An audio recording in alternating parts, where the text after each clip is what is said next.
Baik, lanjut untuk perhitungan yang kedua, yaitu menghitung nilai T1 sample test. Di sini ada 3 perhitungan. Yang pertama uji satu arah ke kiri, uji satu arah ke kanan, dan uji dua sisi. Untuk T keyakinannya juga ada ketentuannya untuk masing-masing kelompok. Kelompok 1 T keyakinannya 94%, kelompok 2 93%, dan begitu pun seterusnya. Untuk uji yang akan kalian kerjakan itu cukup satu uji saja sesuai dengan ketentuannya. Untuk kelompok 1, 4, dan 7 itu mengerjakan uji sisi kiri, kelompok 2, 5, dan 8 mengerjakan uji sisi kanan, dan kelompok 3 dan 6 mengerjakan uji dua sisi. Jadi untuk yang kalian kerjakan itu, misal kalian mengerjakan uji sisi kiri, jadi kalian cukup mengerjakan sampai sini saja. Jika kalian mengerjakan uji satu arah yang sisi kanan, kalian cukup mengerjakan sampai sini, dan untuk uji dua sisinya yang ini saja. Kita ambil contoh yang sisi kiri. Untuk uji satu arah yang ke kiri, kalian buat dulu H0 dan H1-nya, yaitu hipotesis 0 dan hipotesis alternatifnya, yaitu dengan mu1 lebih besar daripada mu2, dan untuk hipotesis alternatifnya yaitu mu1 lebih kecil daripada mu2. Untuk H0 juga ditulis, yaitu rata-rata panjang baut supplier A lebih besar atau sama dengan 10 mm, dan untuk hipotesis alternatifnya yaitu rata-rata panjang baut supplier A itu kebalikannya. Kalau misalnya yang H0-nya itu lebih besar sama dengan, berarti HA-nya itu lebih kecil. Dan untuk ukurannya, di sini kan 10 mm, nanti kalian sesuaikan lagi dengan ukuran baut yang kalian teliti atau kalian ukur.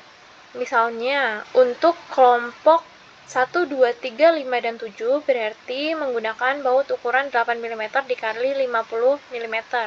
Berarti kalian tulis di sini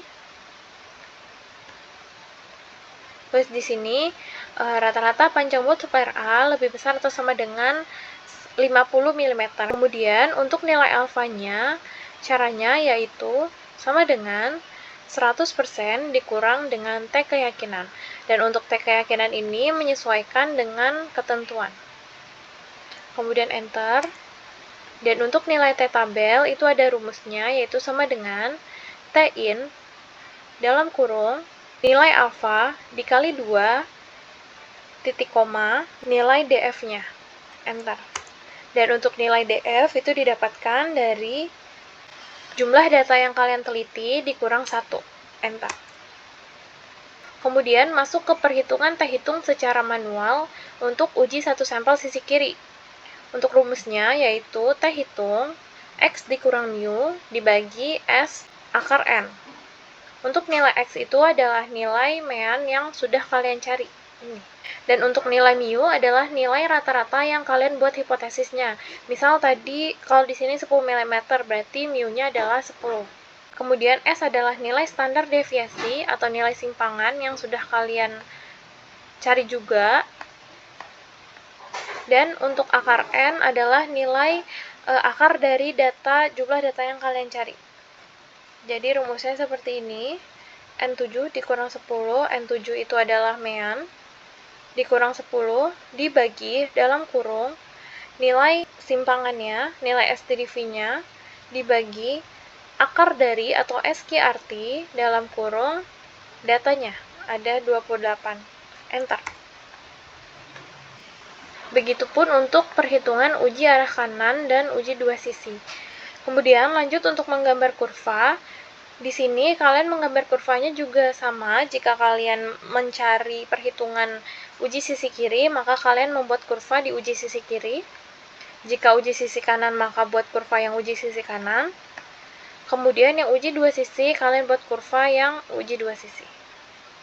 Nanti dibuat kurva seperti ini, misal uji sisi kiri, maka yang diarsir yaitu yang bagian kiri.